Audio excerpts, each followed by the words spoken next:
Syederolon sebanyak 22 narapidana di Lapas Kelas 3 Sinabang pada Rabu 27 Juli 2021 mendapat pembebasan melalui asimilasi dan integrasi dalam rangka pencegahan penyebaran COVID-19.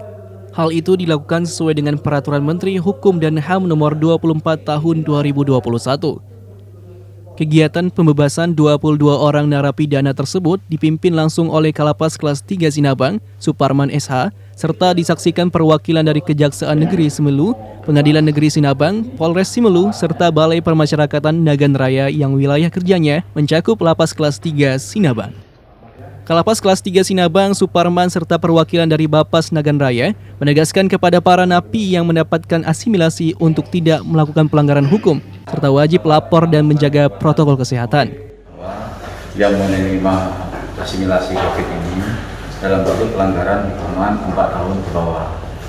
Kemudian pada hari ini yang kita bebaskan lebih banyak kasus umum, ya kan, tidak tersangkut teroris, dan ada narkoba putusannya 4 tahun ke bawah.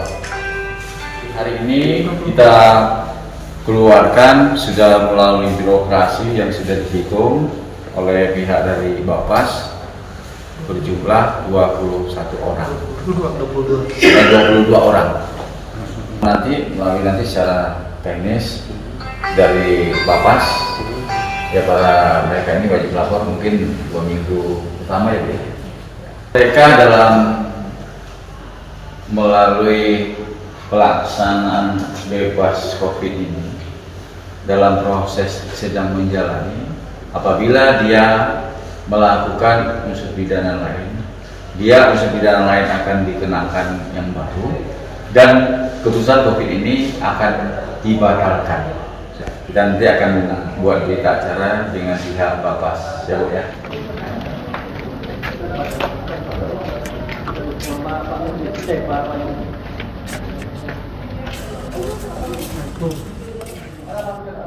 Dari Sinabang Sari, Mulyasno, Serambion TV.